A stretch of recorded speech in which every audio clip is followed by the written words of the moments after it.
बोलिए हाँ, बदल रहा है या नहीं बदल रहा है? जितने लोगों ने आरएफआर मेथड मेरे साथ ट्राई किया, और आज मैं लेवल को थोड़ा सा और ऊपर करूंगा। आज के क्वेश्चन थोड़े से और डेप्थ में जाएंगे, और 2013-15 में ये क्वेश्चन आ चुका है यूपीएससी प्रीलिम्स में। आज उस टॉपिक को हम छेड़ेंगे।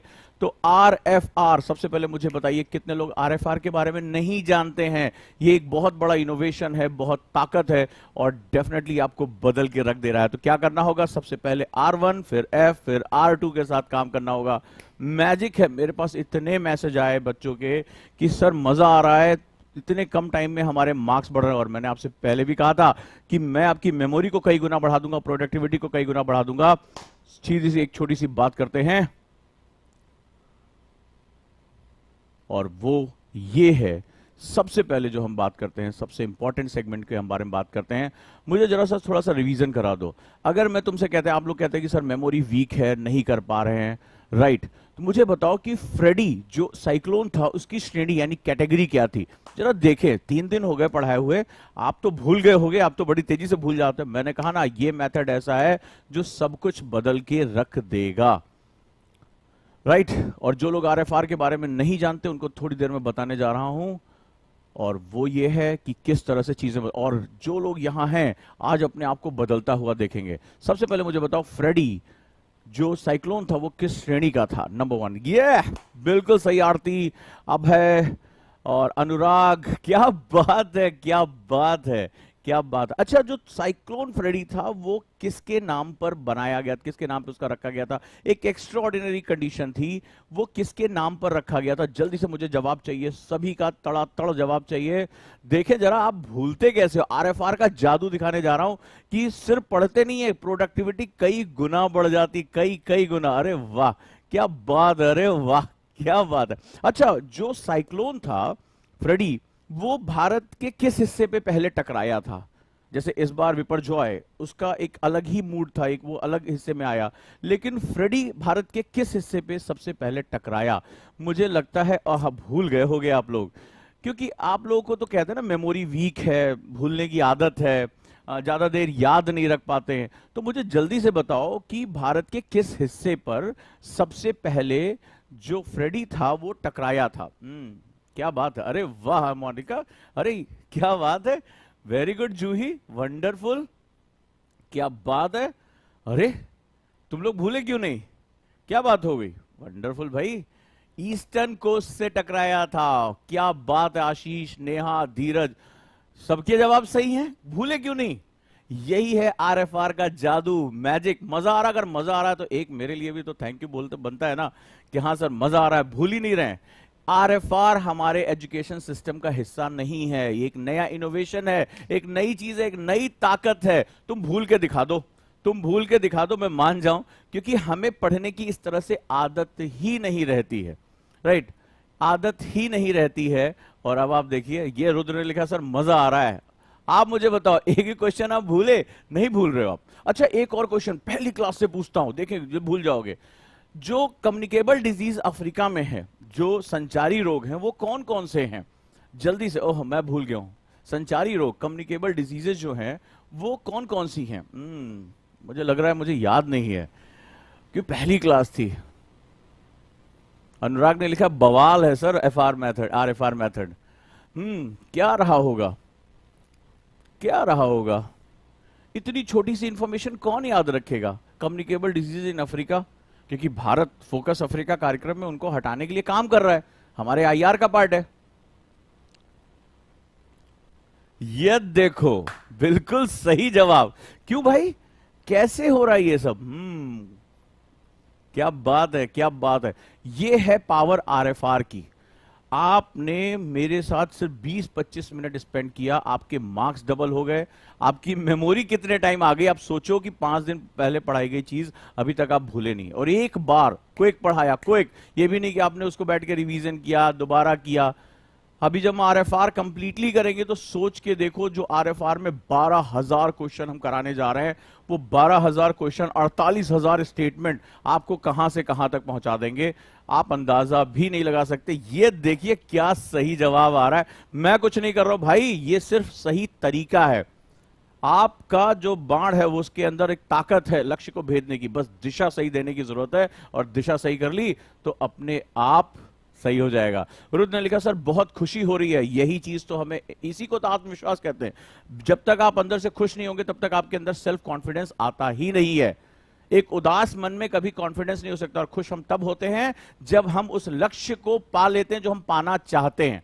जब हम कुछ अचीव करते हैं हमें खुशी होती है, वो चाहे अचीव एक बूढ़े व्यक्ति की मदद करके उसको सड़क क्रॉस कराना हो, हमें अचीवमेंट होता है, फुलफिलमेंट होती है, हम इसी के लिए आए हैं। तो मजेदार है। तो आज आरएफआर के बारे में बता दूं, जो लोग नए आए हैं हमारी टीम में, नए जुड़े हैं, उनको आरएफआर के बारे में छोटी सी एक नॉलेज देते हुए चलते हैं कि ये बहुत बड़ा इनोवेशन है एजुकेशन सिस्टम में, जिसे हम लोग बोलते हैं आरएफआर। यानी हमारे पढ़ने से बिल्कुल उल्टा, हमें बताया जाता है कि ये रहा आपका सिलेबस, ये रही बुक्स, या पढ़िए। लेकिन प्रीलिम्स ने बहुत ज्यादा हमें धोखा दिया है। प्रीलिम्स बहुत कठिन होता चला जा रहा है। हर 100 में से 98.6% बच्चा इस बार रिजेक्ट हुआ है। ये बहुत बड़ा रिजेक्शन रेशियो है। कंपटीशन कई गुना बढ़ गया, 11 लाख बच्चों ने प्रीलिम्स दिया है, राइट। तो ऐसी कंडीशन में इस मेथड से सिलेक्शन नहीं होगा। बहुत से ऐसे बच्चे जिनको अच्छे से पढ़ाया था, चीजें पूरी की थी, ये बहुत ही ज्यादा जो है कॉम्प्लेक्स हो गया है। हमने लंबे समय तक, क्योंकि लगातार मैं, आप जानते हैं करंट अफेयर से मेरी बड़ी कमांड रही है, नए नए इनोवेटिव डॉक्यूमेंट्स पढ़ाना, चाहे योजना, कुरुक्षेत्र, नीति आयोग, ये सब, पीआईबी, लेकिन उसके बावजूद भी क्वेश्चन पकड़ में नहीं आ रहे थे। बहुत ज्यादा टफ क्वेश्चन, और 2023 का जो स्टैंडर्ड था वो बहुत ही ज्यादा, और यही स्टैंडर्ड आगे फॉलो होगा, क्योंकि 2022 में ही उन्होंने ये बता दिया था कि स्टैंडर्ड चेंज होने जा रहे हैं। तो हमने बहुत इनोवेशन करने के बाद आरएफआर मेथड को रखा है, जिसमें रिवर्स स्टडी, फॉरवर्ड स्टडी और रिवर्स स्टडी वापस आएगा। यही मेथड है जिसमें आपका सेगमेंट होगा। जैसे राधे राधे ने लिखा है कि sir RFR please explain again. Explain नहीं करना है, हाथ कंगन को आरसी किया और पढ़े लिखे को फारसी किया। चलिए हम करके देखते हैं।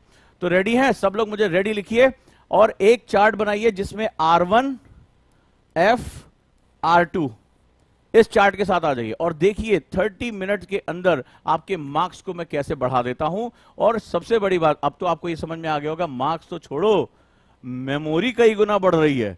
ठीक है, आप कहते हैं कि सर मैं भूल जाता हूं, इंफॉर्मेशन याद नहीं रहती। भूल के दिखा दो, मैं तुमसे अभी नहीं, एक हफ्ते बाद आऊंगा, फिर पूछूंगा फ्रेडी के बारे में, अफ्रीका के बारे में, और आज जो पढ़ा रहा हूं उसके बारे में, और आप बिना संकोच किए यूं जवाब दोगे, यूं। और हम भूल जाते हैं, तभी तो निगेटिव मार्किंग हो जाती है। प्रीलिम्स क्यों नहीं निकलता है? प्रीलिम्स में सबसे बड़ा दुश्मन होता है निगेटिव मार्किंग। निगेटिव मार्किंग आपने हटा दी, आपका सिलेक्शन हो जाएगा। और भाई साहब 48,000 स्टेटमेंट होने जा रहे हैं।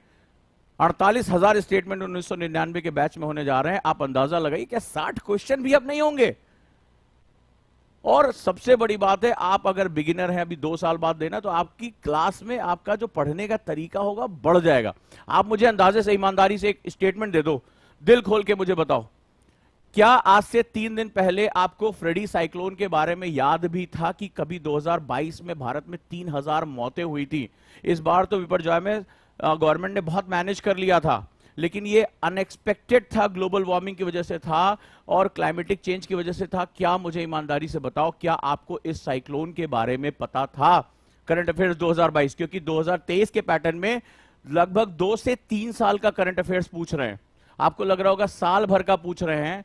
आप मुझे बताओ कि मैंने 20 से 25 मिनट लिया था और आज इस साइक्लोन के बारे में तुम्हें सब कुछ पता है। साइक्लोन की श्रेणी क्या थी, उसका नाम क्या था, कहां आया, कितनी मौतें हुई, इसका रीजन क्या था, किस तरह से उसको मिटिगेट करना है, किस तरह के वर्ल्ड लेवल पे एक्शन लेने हैं। यही तो क्वेश्चन पूछे जाते हैं यूपीएससी में। और क्या होता है, मतलब मैंने एक टॉपिक पे 10 से ज्यादा डायमेंशन क्रिएट कर दिए। इतने कम टाइम में 10 अलग अलग आयाम क्रिएट कर दिए और आपको पता भी नहीं चला। 30 मिनट्स के अंदर आपका एक टॉपिक कंप्लीटली रेडी हो गया। आप अंदाजा लगा के देखो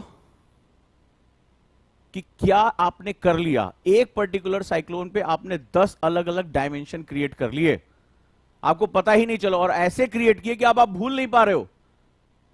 आपको उसकी कैटेगरी पता है, किसके नाम पे रखा गया, कितना डिजास्टर हुआ, कहां वो आया, सब कुछ आज आपको पता है। कई बार छोटी छोटी इंफॉर्मेशन हमारे दिमाग से स्किप हो जाती है। एग्जाम में बस हमें पता चलता है मेरे नेगेटिव मार्किंग का ही रीजन था।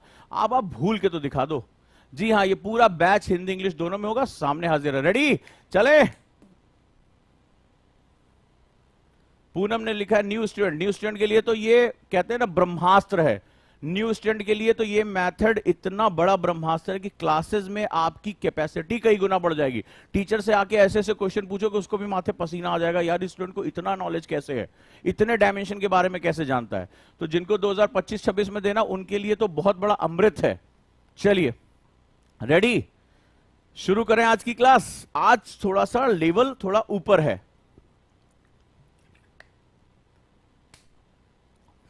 आज के क्वेश्चंस का लेवल और ऊपर है, और लास्ट तक रुके रहिएगा। आज सभी बच्चों के लिए एक बहुत बड़ी अनाउंसमेंट है गुरुकुल बैच के बारे में। एक आप बहुत दिन से डिमांड कर रहे थे, वो डिमांड आज मैं लेकर आ रहा हूं, तो आपको लास्ट तक मेरे साथ रुके रहना पड़ेगा उस अनाउंसमेंट को सुनने के लिए। और डेफिनेटली वो आपकी लाइफ का एक बहुत बड़ा टर्निंग पॉइंट होने जा रहा है, और मैं हमेशा आपके लिए मेहनत करता हूं, वो मेहनत में लेकर आ रहा हूं। स्वागत है आप सभी का, बस मेरे साथ आपको रुके रहना है। एक बात कहना चाहूंगा, बड़ी इंपॉर्टेंट बात है, ध्यान रखना कि जीवन की सबसे बड़ी खुशी उस काम को करने में है जिसे लोग कहते हैं तुम नहीं कर सकते, क्योंकि यह चीज हमें चैलेंज करती है। जीवन की सबसे बड़ी खुशी उस काम को करने में है जिसे लोग कहते हैं तुम नहीं कर सकते, क्योंकि हम इसी तरह से बने हैं। जब लोग कहते हैं तुम नहीं कर सकते, तो वो हम पर डाउट करते हैं, और जब हम खुद पर विश्वास करते हुए उन्हें गलत साबित करते हैं, तो हमारे अंदर एक अथाह ऊर्जा पैदा होती है, क्योंकि हम उसी समय दुनिया को बता सकते हैं कि मैं कर सकता हूं, क्योंकि मेरा व्यक्तित्व ऐसा है। और व्यक्तित्व निर्माण तभी होता है जब दुनिया को आप गलत साबित करते हो, अपने मन का करके दिखाते हो और अपनी चीजों को हासिल करते हो। तो याद रखना, जितने भी लोगों ने तुमसे कहा कि तुम आईएएस नहीं बन सकते, आईपीएस नहीं बन सकते, उनको ये करके दिखा दो, और उसको पाने के लिए जो भी सही तरीके अपनाने हो ना, अपना लेना, जितनी मेहनत करनी हो कर लेना, क्योंकि दिए की रोशनी से पूरा दुनिया रोशन होती है, लेकिन उस बाती को जलना पड़ता है। याद रखना, रोशनी तो सबको अच्छी लगती है, लेकिन उस बाती की जलन पूछो जो जलकर दुनिया को रोशनी दे रही है। तो अगर तुम अपने सपनों को पाना चाहते हो, दुनिया को गलत साबित करना चाहते हो, तो खुद को जलाना सीख लो, खुद को उस जलन में डालना सीख लो, क्योंकि अगर वो जलाना खुद को नहीं सीख पाओगे तो दुनिया को रोशन नहीं कर पाओगे। मेरी बात याद रखना, रोशनी तो सबको अच्छी लगती है, लेकिन वो गर्मी, वो असहनीय पीड़ा भी बर्दाश्त करनी पड़ती है, तभी आप दुनिया को रोशन कर पाओगे। और जो दुनिया को रोशन करता है वही लीडर कहलाता है, याद रखिएगा। तो अपने आप के अंदर एक लीडरशिप क्रिएट करो कि हां मैं लीडर हूं और मैं करके दिखाऊंगा। लेकिन याद रखना, इसके लिए तुम्हें असहनीय पीड़ा से गुजरना पड़ेगा। जो इस पीड़ा से डर गया वो कभी भी अपने आप को बदल नहीं पाएगा, और जिसने इस पीड़ा को बर्दाश्त करना सीख लिया, खुद को परिवर्तित करना सीख लिया, उसको दुनिया की कोई ताकत रोक भी नहीं पाएगी। बात याद रखिएगा। तो चलिए आज की शुरुआत करते हैं। सबसे पहले हम बात करते हैं R1 के बारे में, यानी RFR मेथड में सबसे पहले हम करेंगे R1। राइट, आपकी मेमोरी को, इसको हम लोग क्या बोलते हैं, एनएलपी में बोलते हैं इसको हुक करना, यानी इंफॉर्मेशन हुक कर लेना। राइट, इंफॉर्मेशन हुक कर लेना। चलिए सबसे पहले सारे स्टूडेंट इसका जवाब देंगे, चाहे उनको आता हो नहीं आता हो।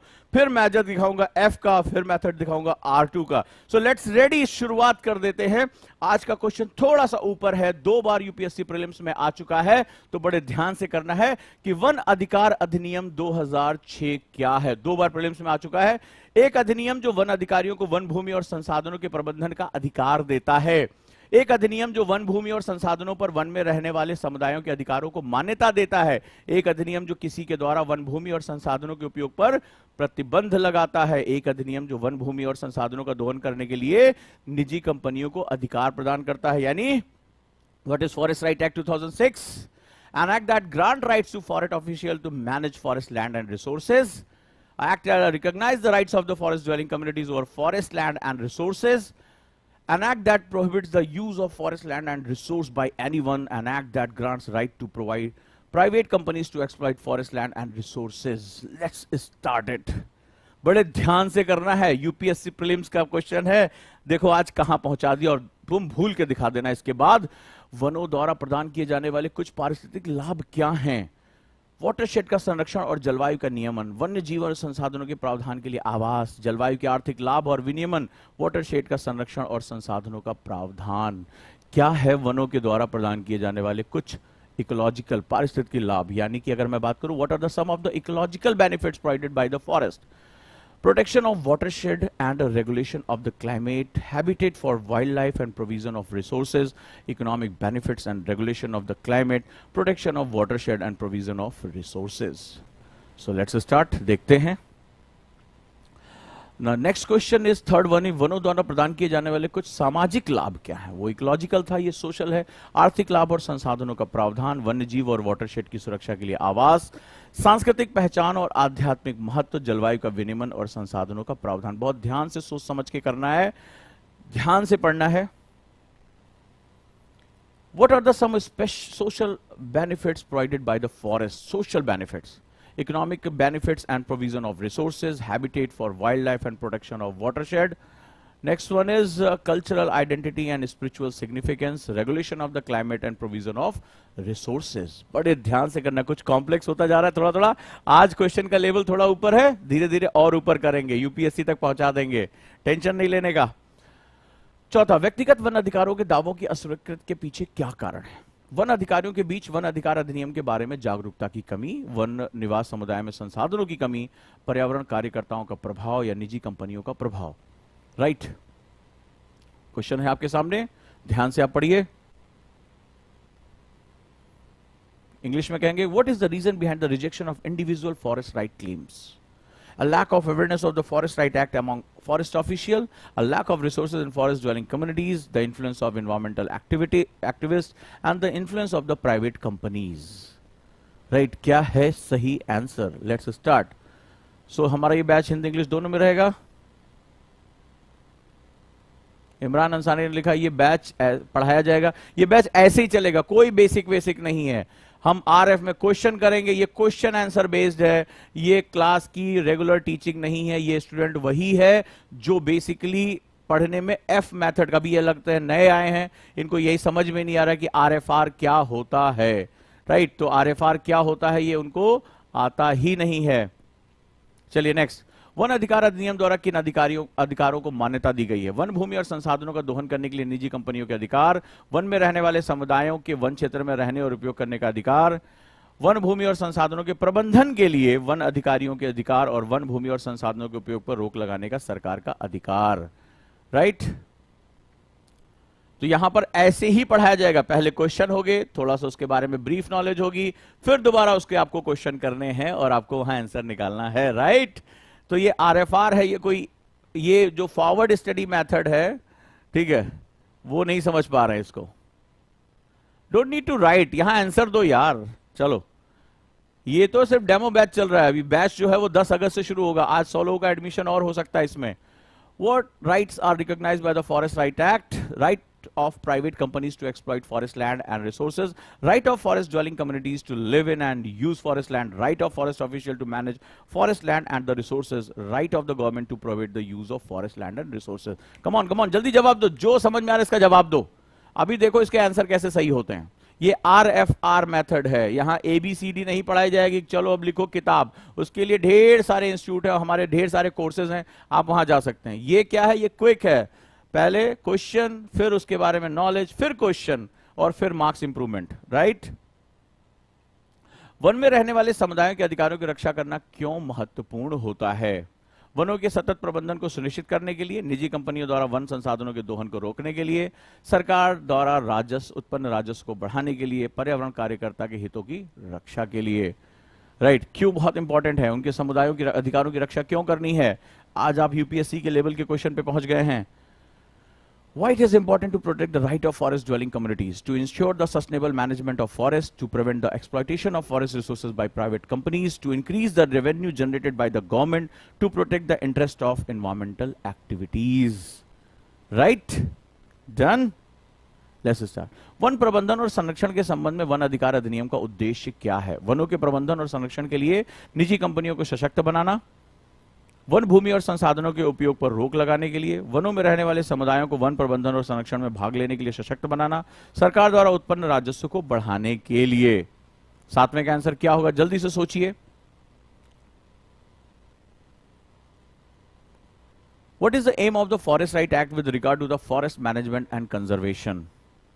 बहुत से लोग जवाब नहीं दे रहे, प्लीज जल्दी जल्दी जवाब दें, जल्दी जल्दी। डरिए मत, जो आपको समझ में आ रहा है, आपको लग रहा है आपको नहीं आता, यही तो कह रहा हूं, आरएफआर मेथड आपका 40% टाइम बचा लेगा, और अभी आप देखना इसी के आंसर आप सही कर दोगे। ये इतना मैजिकल मेथड है, जो लोग अभी चूंकि बचपन से वो आदत पड़ी हुई है ना, मास्टर साहब किताब खोल के इमला लिखाएंगे, फिर लास्ट में आप याद करोगे, फिर क्वेश्चन करोगे, ये बहुत ही डायनेमिक मेथड है। जितने लोग 2-3 दिन से मेरे साथ कर रहे हैं उनके नंबर बढ़ते चले जा रहे हैं। बढ़ रहे हैं या नहीं बढ़ रहे हैं? सब लोग मुझे कमेंट बताएं, बढ़ रहे हैं कि नहीं बढ़ रहे हैं? अभी देखिए, सब लोग कोशिश करो, गलत आ रहा है गलत बोलो, जो आपको इसमें सही आ रहा है समझो। कभी नहीं पढ़ा, अभी देखना जादू दिखाऊंगा, जब R2 में आऊंगा तो आपके मार्क्स कैसे डबल हो जाएंगे और आप खुद मुझे बताएंगे। ठीक है, तो अभी तो R1 चल रहा है, घबराना नहीं है कि हमने कभी नहीं पढ़ा, देखो कैसे होता है ये। ठीक है, नेक्स्ट आ जाओ। वन पर निर्भर समुदाय के लिए गैर इमारती वन उत्पादों का क्या महत्व है? गैर इमारती वन उत्पादों का वन निर्भर समुदाय के लिए कोई आर्थिक मूल्य नहीं है। देखो, कई लोग डर के मारे भाग रहे हैं, अरे क्वेश्चन करा रहे हैं, हमें तो आता ही नहीं है, इनका सिलेक्शन बहुत मुश्किल हो जाएगा। ये जितने भी डर के मारे भाग रहे हैं, ये भागते ही रहेंगे, अभी किसी और चैनल पे जाएंगे, फिर वहां कुछ और जादू टोना ढूंढेंगे, तो ये ऐसे भागते रहते हैं। जैसे इनसे क्वेश्चन कराएं, देखो यहाँ पे जो है ऑडियंस भागना शुरू कर देती है। ठीक है, तो उनको लगता है, क्योंकि दिमाग में सालों तक वो भरा हुआ है ना, कि वो पहले जाके मोटी वाली किताब खरीदेंगे फिर पढ़ेंगे, तो वो गोबर जो है निकालने में बहुत समय लगेगा, इसीलिए हम मेहनत कर रहे हैं। लेकिन सिलेक्शन उससे उनका होना भी नहीं, अभी भाग के दूसरे चैनल पे जाएंगे, वहां कुछ और सोचेंगे, यहां कोई जादू टोना होगा। आजकल तो रील्स वाले पे जादू टोना ढूंढ रहे कि 60 सेकंड में आईएएस कैसे बने, तो वो रील्स देख देख के आईएएस बनने के चक्कर में पड़े हैं। आंसर दो, कभी नहीं भूलोगे, ध्यान से क्वेश्चन को पढ़ो। वन पर निर्भर समुदाय के लिए गैर इमारती वन उत्पादनों का क्या महत्व है? What is the significance of non-timber forest project for the forest dependent communities? Right?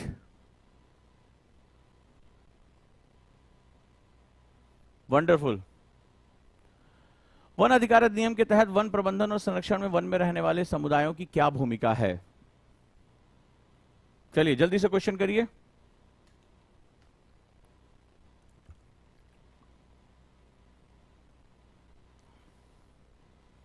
Wonderful, सब लोग कमेंट करिए। चैट रेट्स कम है आपका, आंसर आप नहीं दे रहे हैं, घबराइए मत, आपको जो समझ में आ रहा है इसमें आंसर दीजिए।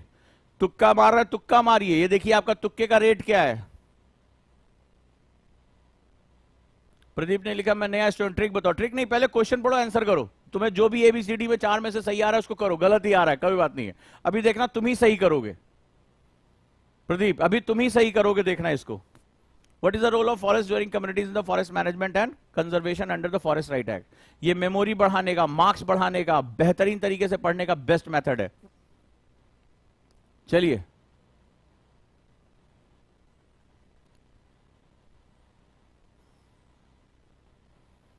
वन अधिकार, 10वां क्वेश्चन है, वन अधिकार अधिनियम के प्रभावी कार्यान्वयन का संभावित प्रभाव क्या है? वन में रहने वाले समुदाय के अधिकारों का संरक्षण और वन पारिस्थितिक तंत्र का संरक्षण, राइट? क्या है, क्या इसके प्रभाव पड़ेंगे, क्या हो सकता है इससे? What is the potential impact of effective implementation of Forest Right? अगर फॉरेस्ट राइट एक्ट को सही तरीके से लागू कर दिया जाए तो उसके क्या प्रभाव होंगे? तो ये हमारा RFR बैच है जो 10 तारीख से 10 अगस्त से लॉन्च हो रहा है मात्र 1999 में। और देखो, रेडी, R1 कंप्लीट हो गया, तो ये आपने किया कंप्लीट R1, आपने 10 क्वेश्चन लगाए, आपने क्या किया, 10 क्वेश्चन लगा लिए। तो ये हमारा था R मेथड। कई लोग छोड़कर भाग गए, अरे बोले अरे बाप रे बाप, पहली क्लास में टेस्ट ले रहे हैं, देखो भागना शुरू कर दिया, 50-60 लोग भाग गए। क्यों भाग गए? क्योंकि उनको आदत पड़ी हुई है इसी तरह से। आपको भी ऐसे पढ़ाया गया होगा ना, किसी भी कोचिंग में चलो सिलेबस, चलो शुरू करो, यहां से आज हम ये हिस्ट्री पढ़ेंगे, फलाना करेंगे, यही तो होता है। फिर आपको आप भी कहानियां सुनते हैं, मजा आता है, लेकिन वो मजा मजा मजा जब आपको होश आता है, अरे यार मेरे क्वेश्चन नहीं हो रहे हैं, तब तक बहुत देर हो चुकी होती है, साल खत्म होने वाला होता है, 2 महीने बाद एक प्री होता है और आपका मामला साफ हो जाता है। ये पहले दिन से ही आपको RFR सिखाने का तरीका है। तो जो डरपोक, वो तो आज नहीं, उनको तो भागना ही भागना है, वो आज 1, 2, 3, 4 साल भागते रहेंगे, फिर लास्ट में थक कर फिर नौकरी चाकरी ढूंढेंगे, कोई दिक्कत नहीं है। लेकिन अभी हमने क्या किया, R1 किया, रिवर्स स्टडी मेथड, इसको क्या बोलते हैं, RSM, reverse study method, right? हम पहले क्वेश्चन पढ़कर हुकिंग कर रहे हैं, क्वेश्चन का लैंग्वेज समझ रहे हैं, बार बार फॉरेस्ट राइट एक्ट के बारे में बात हो रही है, उसके डिफरेंट की, उसका सोशल इंपैक्ट क्या है, उसका इकोलॉजिकल इंपैक्ट क्या है, इससे क्या फायदे होंगे, किसको राइट्स दे रहा है। अब ये क्वेश्चन आपके दिमाग में सेट हो गया, हो गया। अब क्या करने जा रहे हैं, अब हम F करने जा रहे हैं, यानी कि फॉरवर्ड स्टडी मेथड। टीचर आपके साथ यही करेंगे, राइट, फॉरवर्ड स्टडी मेथड। अब हम करने जा रहे हैं एफएसएम। तो आज हम पढ़ेंगे फॉरेस्ट राइट के बारे में। क्या है, जल्दी से क्विकली इसको सुनते जाओ। और अभी जो तुमने R1 में क्वेश्चन लगाया, जरा देखना उसको कितना सही हो रहा है। ठीक है, let's start. The forest is the crucial resource of our planet. तो फॉरेस्ट क्या होता है? फॉरेस्ट होता है जो हमारे वन हैं, ये हमारे बहुत इंपॉर्टेंट संसाधन है। क्या क्या खास बात है? ये हमारे लिए लंग्स की तरह काम करते हैं, फेफड़ों की तरह काम करते हैं। यानी ये they are the greatest carbon sink. ये बहुत बड़ी मात्रा में कार्बन डाइऑक्साइड को अवशोषित कर लेते हैं अपने अंदर, तनों में भी। और ये क्या होता है? प्रकाश संश्लेषण यानी कि फोटोसिंथेसिस में इसको वो अपने साथ एसिमिलेट कर लेते हैं, राइट। तो ये हमारे इस पूरे बैलेंस को बना के रखते हैं। दूसरा, फॉरेस्ट राइट एक्ट भारत सरकार ने 2006 लागू किया, यानी कि वन अधिकार अधिनियम। वन अधिकार अधिनियम चाहो तो क्विकली लिख लो, नहीं तो याद कर लो। भूलोगे नहीं, इस बात की मैं गारंटी दे रहा हूं। बिना नोट्स बनाए याद करा दूंगा तुम्हें। यही तो आरएफआर का जादू है। तो फॉरेस्ट राइट एक्ट 2006 आया। फॉरेस्ट राइट एक्ट कहता है, इस एक्ट ने किसको ग्रांट किया पावर? वन अधिकारियों को नहीं, फॉरेस्ट ड्वेलिंग कम्युनिटीज को, यानी वनवासियों को। ये इन्होंने पहले, अंग्रेजों ने एक वन कानून बनाया, फॉरेस्ट एक्ट्स बनाए, उसमें सारे अधिकार सरकार ने ले लिए। उसमें जो रहने वाले लोग थे उनको कोई अधिकार नहीं दिया। वो बेचारे ना जंगलों से अपनी जड़ी बूटियां ले सकते थे, ना वहां पेड़ों टहनियों को ले सकते थे। सरकार ने बोला इनको तो कुछ अकल ही नहीं है, सारी अकल हमारे पास है। इससे क्या हुआ कि वनवासियों को बहुत नुकसान हुआ, उनको बहुत प्रताड़ना झेलनी पड़ी, उनको मारा पीटा गया, उनको वहां से निष्कासित किया गया। इससे यह भी बाद में समझ में आया कि इससे एनवायरमेंटल लॉस हुआ, क्योंकि जो जनजातियां थी वो वनों को हमसे अच्छी तरह ही समझते थी। वो जो वनवासी लोग थे वो बहुत अच्छी तरह जानते थे कि किस तरह से प्रकृति के साथ रहा जाता है, सामंजस्य में कैसे रहा जाता है। उनकी जो लिविंग थी सस्टेनेबल थी, हमारी लिविंग सस्टेनेबल नहीं रही है। तो इससे क्या हुआ कि ये किसको राइट देता है? वहां पे जंगलों में रहने और जंगल की जमीन का इस्तेमाल करने के लिए जो वनवासी हैं उनको अधिकार देता है, राइट। चलिए अभी देखते हैं, ध्यान से करना। फिर से क्वेश्चन हम करेंगे, अभी R2 करेंगे। Raise concern among environmental activities and forest dwelling communities. नतीजा क्या हुआ कि इसका जो सबसे बड़ा कारण है कि जो एनवायरमेंटल एक्टिविस्ट है, यानी कि जो पर्यावरणविद हैं और जो फॉरेस्ट ड्वेलिंग्स हैं, जो वनवासी हैं, उनको लेकर इस पे कंसर्न हुआ कि अगर ये जंगल में रह रहे हैं और इनको जंगल के अधिकार नहीं दिए जाएंगे तो फिर जंगल नष्ट हो जाएगा, क्योंकि ये भी पार्ट ऑफ जंगल है, ये भी पार्ट ऑफ फॉरेस्ट है। क्लियर है? याद हो गया? तो किसको अधिकार दिया? फॉरेस्ट ड्वेलिंग को, वनवासियों को अधिकार दिया गया। इसके क्या प्रभाव रहे? Impact of forest right. हाँ जी, forest provide many ecological, social and economical benefits. क्या? पारिस्थितिकी, सामाजिक और आर्थिक बहुत लाभ देता है जंगल। ठीक है, कैसे? ये हमारे क्लाइमेट, हमारे जलवायु को नियंत्रित करने में कार्बन डाइऑक्साइड को सोखता है। वाटरशेड, जल संभरण को प्रोटेक्ट करता है, क्योंकि जड़ें जो होती हैं क्या होता है, वो मिट्टी को बहने से रोकती हैं, पानी को अंदर लेकर जाती हैं, राइट। और provide habitat for wild life, यानी कि वन्य जीवन को क्या करता है? ये आवाज देता है। आज हमारे जो शेर, चीता, हमारे वन्य जीव हैं, अभी ये क्वेश्चन लास्ट ईयर आया है, हैबिटेट लॉस सबसे बड़ा कारण है, यानी वनों का जो काटा जा रहा है उससे हमारे जीव जंतुओं का आवास खत्म हो रहा है, हैबिटेट खत्म हो रहा है। इसकी वजह से वो खतरे में चले जा रहे हैं। वो मनुष्य और जानवरों की भिड़ंत बढ़ती जा रही है और अंत में जानवर को ही मरना पड़ रहा है। तो क्या होगा?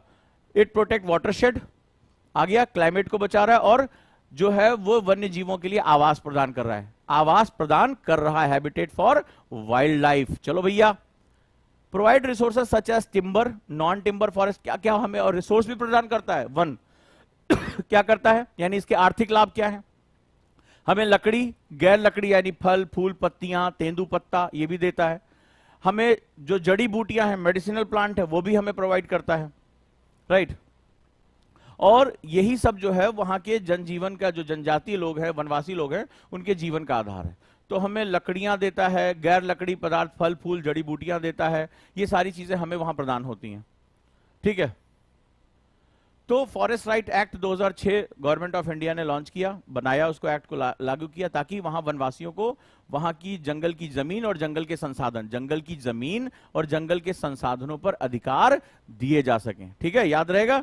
तो जंगल की जमीन और जंगल के संसाधनों पर अधिकार दिए जा सकें। चलिए भाई आगे देख लेते हैं।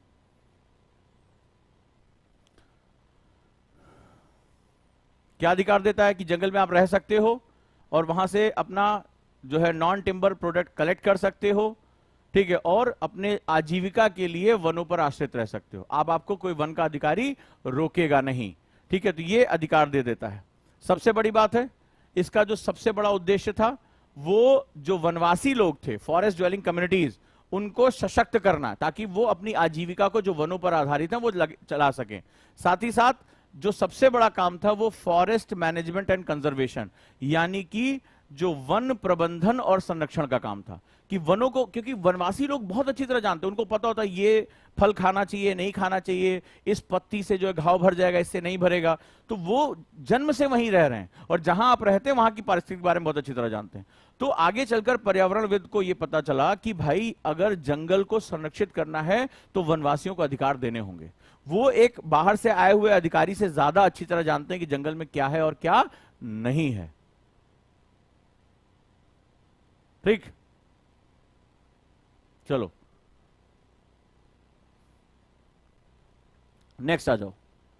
अब हुआ क्या कि सरकार ने एक बड़े अच्छे उद्देश्य से इसको लॉन्च किया, लेकिन कॉन्फ्लिक्ट हो गया, यही इस क्वेश्चन का आधार है। तो रिजेक्शन कर दिया इंडिविजुअल फॉरेस्ट राइट क्लेम, कि जो वन अधिकार थे, जो अंग्रेजों का बनाया हुआ फॉरेस्ट एक्ट था, वो कहता है सारे अधिकार किसके पास, उस वन अधिकारी के पास रहेंगे, सरकार के लोगों के पास रहेंगे। अब उनका था कि अगर तुमने तेंदुपत्ता तोड़ा तो तुम्हें जेल में डाल। बहुत से आदिवासियों को प्रताड़ित किया गया, वनवासियों को प्रताड़ित किया गया, मारा पीटा गया। धीरे धीरे आगे देखोगे उन्हीं क्षेत्रों में नक्सलाइट्स जो है वहां पर आ गए थे। तो उन्होंने क्या किया, रिजेक्ट कर दिया, ठीक है। ये रिपोर्ट आई कि वन अधिकारियों ने उन पहले की तरह जैसे वो पीटते थे, मारते थे, या तुम ये लकड़ी नहीं उठा सकते, तुम फल नहीं उठा सकते, उनको पता ही नहीं था कि ये जो फॉरेस्ट राइट एक्ट है वो है क्या। बेसिकली वो अपने उसी माइंडसेट, उसी मैनुअल, अंग्रेजों के जमाने के मैनुअल से चलते चले जा रहे हैं, और जैसे ही किसी वन उसको प्रताड़ित करना शुरू कर दिया, उसको जेल में उठा के डाल दिया, ठीक है। और नतीजा क्या रहा, इसका सबसे बड़ा कारण क्या रहा, जो रिजेक्ट कर दिया उन्होंने वनवासियों के अधिकारियों को, वो था, सबसे बड़ी बात है कि लैक ऑफ अवेयरनेस। उनको मालूम ही नहीं था कि नया कानून क्या आया है, सरकार ने भी उनको प्रशिक्षित करने का काम नहीं किया। दूसरा, वेस्टेड इंटरेस्ट, कि भाई उनको प्रताड़ित करते थे। आप पढ़ोगे, कई किताबें पढ़ोगे तो उसमें मारा पीटा जाता था, उनसे कुछ पैसे लिए जाते थे। वो अगर लकड़ियां अपने घर के खाने के लिए भी इकट्ठा कर रहे हैं तो उनसे उस पर रिश्वत ली जाती थी, ब्राइब होता था। तो ये उनका वेस्टेड इंटरेस्ट था, ठीक है। उनको मारा पीटा जाता था, उनके जो महुआ, तेंदू, इन सब का उपयोग जो है वो उद्योगपति कर लिया करते थे। और अगला है ब्यूरोक्रेटिक हर्डल, जो लोग फीताशाही, जल्दी कानूनों में बदलाव नहीं हो रहा है, प्रशिक्षण नहीं हो रहा है, तो अवेयरनेस की कमी रही है। दूसरा उनका लालच रहा है, और तीसरा ब्यूरोक्रेटिक हर्डल रहा है, जो आपकी लाल फीताशाही रही है, ठीक है। तो नतीजा क्या हुआ कि अगर ये सही से लागू नहीं हुआ तो ये बहुत डर है कि जो वनवासी लोग हैं वो या तो मार्जिनाइज हो जाएंगे, सीमांत हो जाएंगे, उनकी स्थिति बहुत दयनीय हो जाएगी, और वो क्या करेंगे, वो हथियार उठा सकते हैं, अतिवादियों के साथ जुड़ सकते हैं, या उनको अपना क्षेत्र छोड़कर जाना पड़ सकता है, वो वहां से हट जाए। तो उससे क्या होगा, गरीबी रेखा के नीचे चले जाएंगे, उनका जीवन बिल्कुल ही मुश्किल होता चला जाएगा। वो शहरों में आके जो है मजदूरी करना, रिक्शा चलाना, इस तरह की बहुत कठिन जीवन जीने के लिए मजबूर हो जाएंगे, राइट। तो ये चीज वहां पर होगी। क्लियर हुआ? आ जाओ, क्या हो सकता है। सबसे पहले तो फॉरेस्ट इकोसिस्टम को बचाने के लिए इस राइट्स का होना बहुत जरूरी है, कि हमें जंगलों को बचाने के लिए जंगल के आदिवासियों पे, हमें वनवासियों पे हमें बहुत ज्यादा बिलीव करना होगा, ठीक है। कैसे हो सकता है, जागरूकता बढ़ानी पड़ेगी, बताना पड़ेगा कि जो वनवासी है वो वन का ही पार्ट है, वो वन का हिस्सा है, और वन का हिस्सा होने की वजह से उनके अंदर वो एक हमारा इकोसिस्टम पार्ट है। वो इसका, जैसे जानवर, जैसे अगर कोई शेर है तो वो अपना शिकार खाए, उसको कोई नहीं रोक सकता क्योंकि वो जंगल का हिस्सा है। तो उन्होंने कहा वनवासी भी जंगल का हिस्सा है, right. The rejection of claim rises concern about the protection of forest dwelling communities rights and conservation of the forest ecosystem. और अगर हमने इसके अधिकारों को नहीं दिया तो उनकी स्थिति खराब होती चली जाएगी, इन्वायरमेंट को हम बचा नहीं पाएंगे, सस्टेनेबल यानी धारणीय प्रैक्टिस को नहीं कर सकते, ठीक है।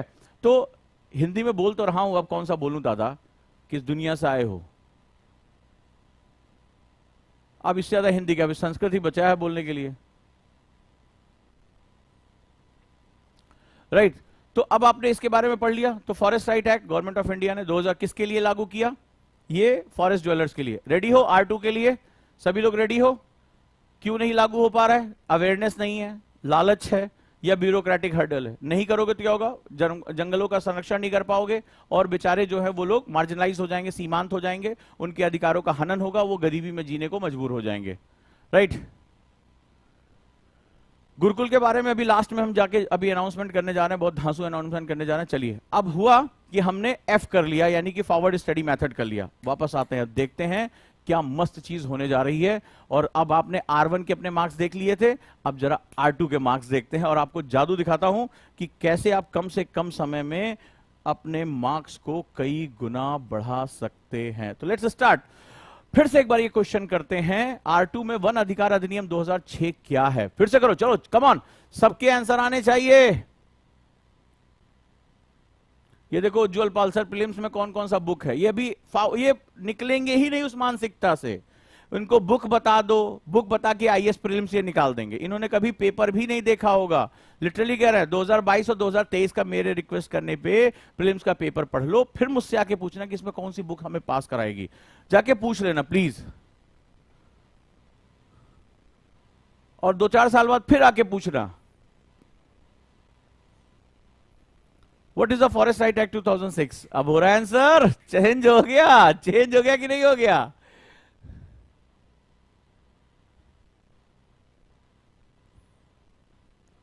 वनों द्वारा प्रदान किए जाने वाले कुछ पारिस्थितिक लाभ क्या हैं? इकोलॉजिकल बेनिफिट्स क्या हैं? What are the some of ecological benefit provided by the forest? कुछ समझ में आया? अब हो रहा है। अभी तो मैंने 20 मिनट लिए, सिर्फ 20 मिनट। हाँ जी, क्या होगा? धड़ाधड़, अब तो आंसर धड़ाधड़ होने चाहिए। वनों द्वारा प्रदान किए जाने वाले कुछ सामाजिक लाभ क्या हैं? सोशल ठीक है,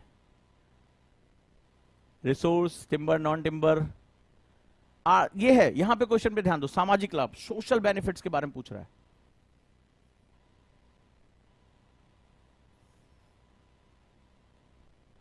व्यक्तिगत वन अधिकारों के दावों की अस्वीकृति के पीछे क्या कारण है कि क्यों फॉरेस्ट राइट एक्ट नहीं एस्टैब्लिश हो पा रहे हैं? क्या रीजन हो सकता है? जो rejection of individual forest right claims, क्यों उन बेचारों को उनके अधिकार नहीं मिल रहे? जल्दी बताओ, आप तो भूल के दिखाओ, आप भूल के दिखाओ, देखें जरा, कम ऑन, चलिए बकअप, जल्दी जल्दी आंसर। अब देखते हैं। आज का पेपर थोड़ा टफ था क्योंकि आज प्रीलिम्स के 2 क्वेश्चन इसमें इन्वॉल्व हैं, राइट? प्रीलिम्स के 2 क्वेश्चन इन्वॉल्व हैं इसमें। तीसरे दिन ही तुमने प्रीलिम्स के क्वेश्चन मार दिए। वन अधिकार अधिनियम द्वारा किन अधिकारों को मान्यता दी गई है? जो फॉरेस्ट राइट एक्ट में कौन कौन से जो है प्रोविजंस रखे गए हैं, बताइए अब फिर से। What rights are recognized the Forest Right Act? Right to private companies, right to forest dwelling. हाँ जी, जल्दी आ जाओ, शुरू करो। अब तो क्या बात है, जब मामला बदल गया पूरी की तरह है। वैसे भी ये बैच बहुत सीरियस स्टूडेंट के, जिनको प्रीलिम्स निकालना ही निकालना है, जिनको बकैती करनी है, टाइम पास करना है, माँ बाबूजी को बताना है कि हम प्रीलिम खेल रहे हैं, उनके लिए बैच वैसे भी नहीं है। उनके लिए बैच नहीं है, सावधानी है ये। जो मतलब 12,000 क्वेश्चन लगाने का हिम्मत रखते हैं। वन में रहने वाले समुदाय के अधिकारों की रक्षा करना क्यों महत्वपूर्ण है? बताओ, अगर हम उनके राइट्स को प्रिजर्व नहीं कर पाएंगे तो क्या होगा?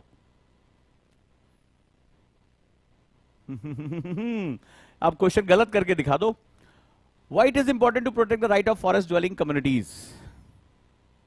To ensure the sustainable management of forest, to prevent exploitation of forest resources by private companies, XYZ. One प्रबंधन और संरक्षण के संबंध में वन अधिकार अधिनियम का उद्देश्य क्या है? 7वां, जो फॉरेस्ट राइट एक्ट है उसका बेसिकली पर्पस क्या है?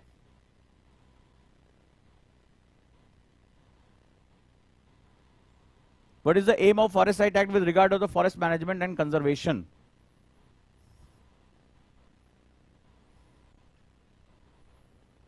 सभी लोग जोश के साथ, कुछ मजा आ रहा है, कुछ मजा आ रहा है। डरपोकों के लिए क्लास नहीं है। जिनको ये लगता है कि वो 2-4 किताब का नाम पूछ के और आईएएस बन जाएंगे, उनके लिए बैच नहीं है। ये उनके लिए जिनके दिलों में यूपीएससी बसता है, जो कहते हैं कि हाँ भाई इससे हमारा फायदा हो रहा है। 8वां, वनों पर निर्भर समुदाय के लिए गैर इमारती वन उत्पादों का क्या महत्व है?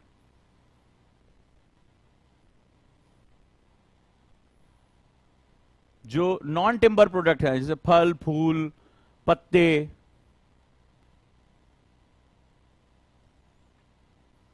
What is the significance of non timber forest product for the forest dependent communities?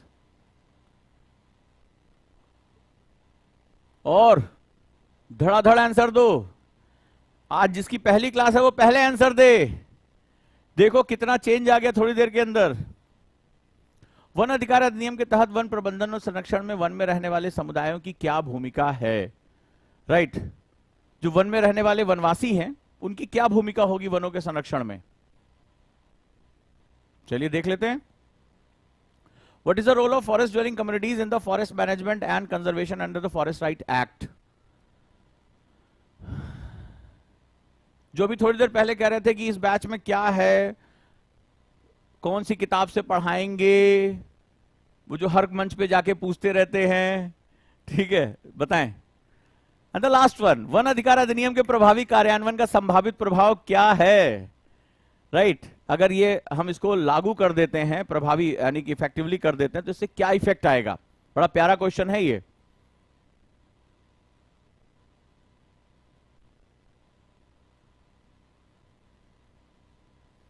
What is the potential impact of effective implementation of the Forest Right Act?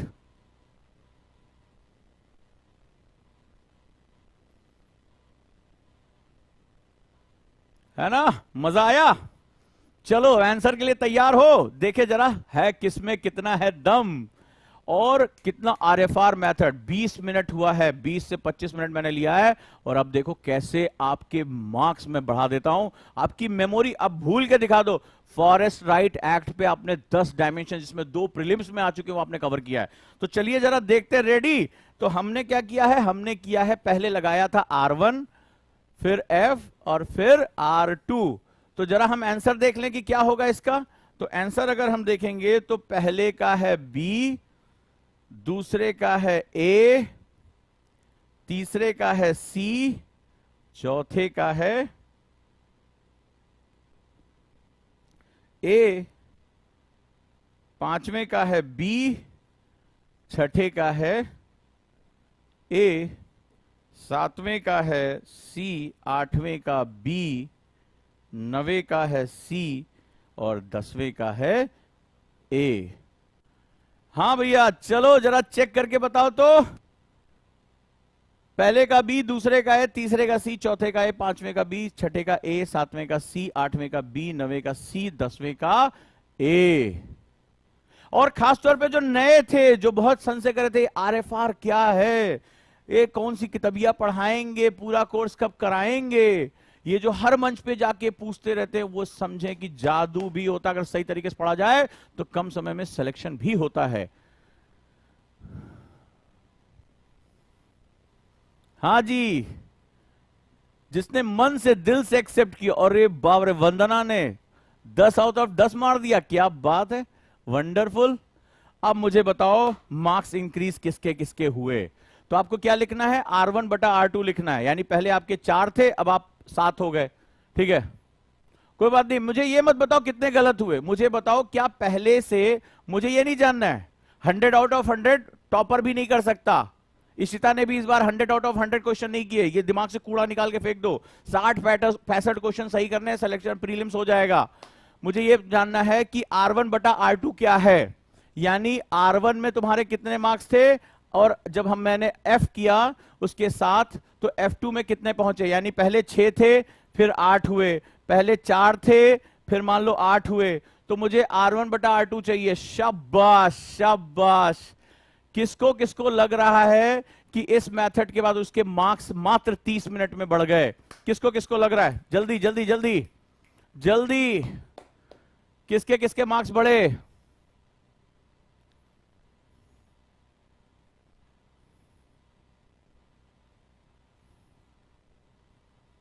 किसके किसके मार्क्स इंक्रीज हो गए, जल्दी से बताओ। सब लोग कमेंट करें, मुझे सबके कमेंट चाहिए, तभी मुझे हिम्मत लगेगी ना कि सब लोग मुझे कम से कम एक थैंक यू तो बनता है यार, ठीक है। अगर जिसके जिसके मार्क्स इंक्रीज हुए हैं,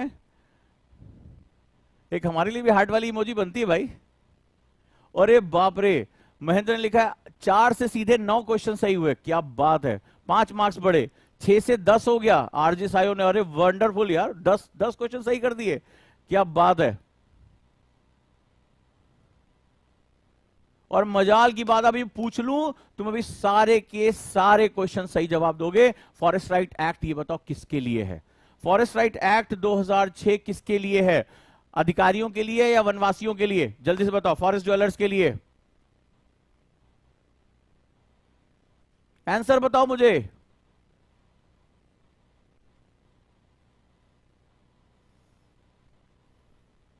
नंबर बढ़े, क्या बात है, थैंक यू सो मच। आप लोग जो ये मैसेज करते हो, यस सर इंक्रीज हुए, मजा आ गया, बस वो मुझे सबसे बड़ी ताकत मिलती है, उससे बहुत ताकत मिलती है। इनोवेशन करने के लिए बड़ी हिम्मत चाहिए होती है। लीक से हटकर पूरी दुनिया पढ़ा रही है, लो ये सिलेबस ले लो, ये किताब ले लो, ये पढ़ लो, और लास्ट में जाकर 20-25 क्वेश्चन लगा लेना, 100 क्वेश्चन लगा लेना, आईएएस बन जाओगे। बच्चे के पास कुछ विकल्प नहीं बचता है, लास्ट में पहुंचता है, पता चला उसको लगता है 2-3 महीने में मेरा कुछ होने वाला नहीं है, उसका सारा का सारा साल बर्बाद हो जाता है। 98.6 यानी 100 में से 98.6 बच्चे का प्रीलिम्स नहीं निकलता है। सबसे कठिन स्टेज प्रीलिम्स हो गई है।